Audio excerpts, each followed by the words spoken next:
J. Frederick Smith here, Continental Realty of Jackson. We are at 12099 Coachman Lakes Way in the Coachman Lakes neighborhood. As you can see, this is on a little cul-de-sac, and we already had a nice look at what the drive-in would be like. So I thought it would be nice to take a walk around the house and look at the exterior. So first thing I note is that the roof appears to be older, might need to be replaced. I see some curl on the edges of the shingles. These are 3-tab shingles, which is unfortunate because 3-tab is notorious for tearing with the wind that we have here in Florida.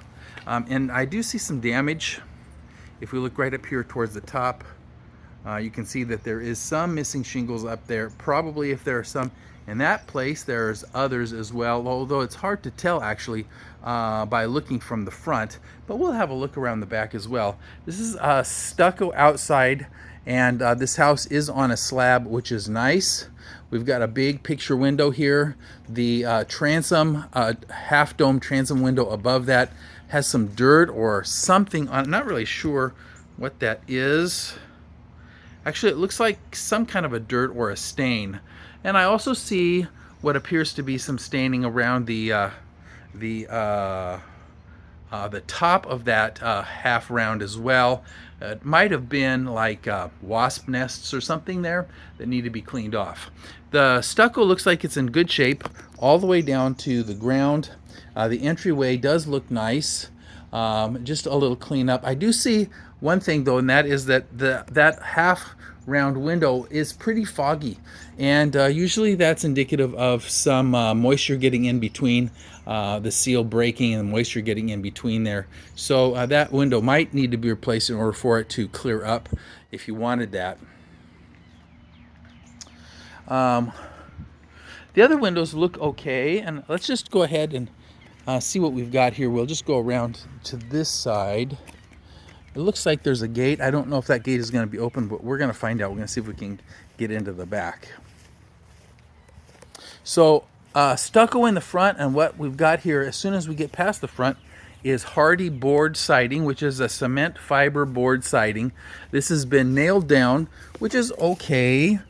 Preferably for me, I like screws here rather than nails, because with vibration those nails do eventually pull loose. And there's not much you can do about that, but it is a cement fiber board, which means that it's very solid and is going to last for a very long time regardless. With the seams there, I know it looks like maybe a crack like that or a seam being exposed is an issue, but really it's not, because the waterproofing is behind the seam. So even if you got water in that crack, it wouldn't actually affect the inside of the house. The fence is nice. 6-foot privacy fence. It's been treated so it looks well. We've got a nice sized gate here that'll take us to the back of the property. The home itself has a nice big backyard, really pretty good sized. There's no really much here. They didn't do any landscaping or anything. It's just got some grass, and the grass is sparse and patchy. Of course, you know, we're in Jacksonville, which is the sand capital of the nation. So there's no real dirt here, only sand. And the grass is going to have a hard time in sand. It really needs to have some other material put down for that. But as you can see, the back is very private and large. There's a nice big deck in the back that has been freshly painted. I can't tell, you know, if they took care of it prior to that, except to say that there has been some weathering, like what you're going to see here on these board ends. Some of that weathering is probably because there's been some exposed wood. In other words, it has not been painted that long. It's a fresh paint. Maybe it had not been painted for a while. But you know, it also could just be the age of the deck. If this was put in right when the house was built, it's possible, you know, that the weathering is just from the sun, and that's normal. The wood does not feel bad to my feet. I'm not feeling any soft spots. I'm not feeling any problems with it. So I think probably the deck is okay. It just has a weathered, worn, more of a worn look. And actually, you know, with the paint, that does seem to help with the look of the house. So I'm looking up at the roof.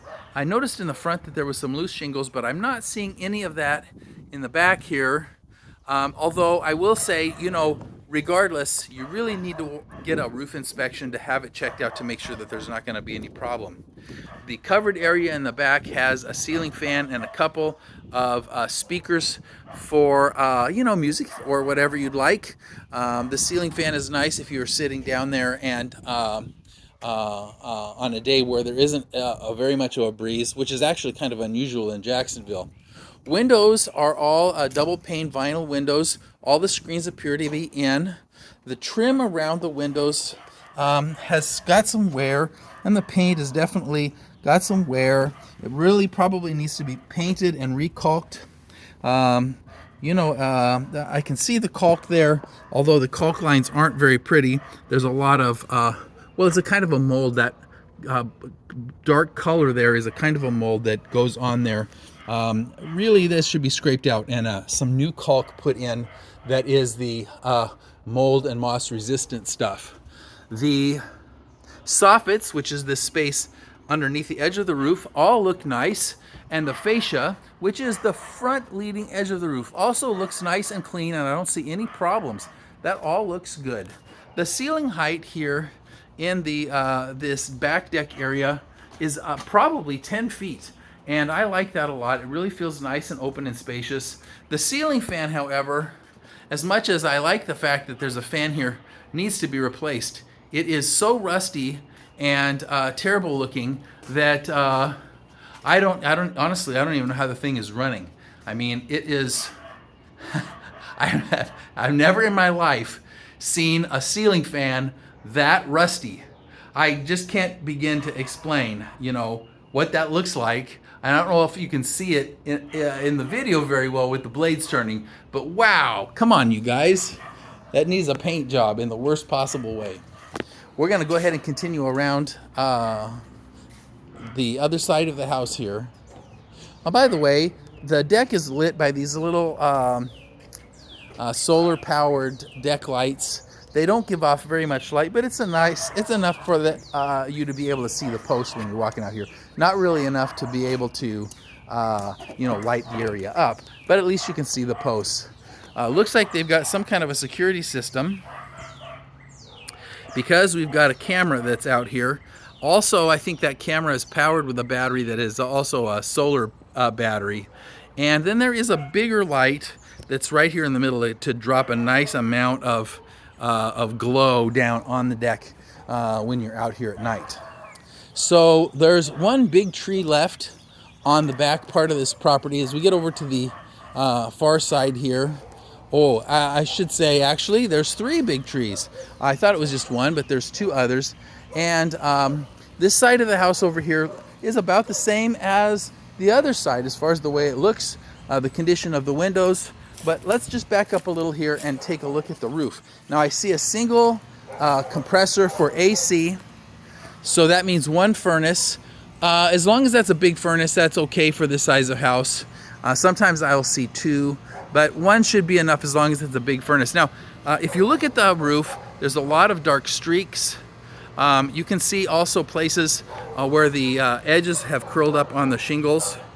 That might be hard to see in the video here, but look and you'll see like the dark edges, which is indicative of some curl. So yeah, I really think probably in order to get insurance on this house, there's gonna have to be a roof on it.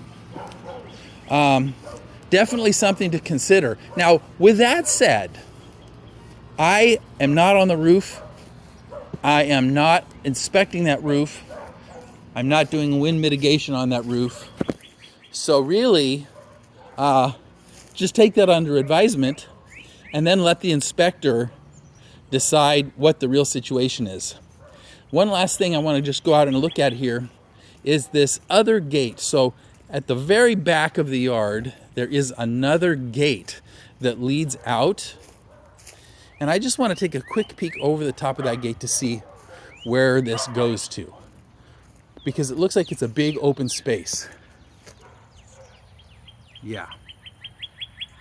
So I wonder what's going in back there. Guess we'll find out some other day. Well, right now, you've got the big power lines. That's probably what it is. It's just space for the power lines. Those are far enough away from the house that they should not cause any problems for your cell reception or anything like that. Sometimes power lines can cause issues with electronics and radio signals, but I don't think they're close enough to give you any issues. I'm not seeing any issue with my cell phone bars here, but just be aware that that is a possibility. So we're going to go ahead and get out of the back here.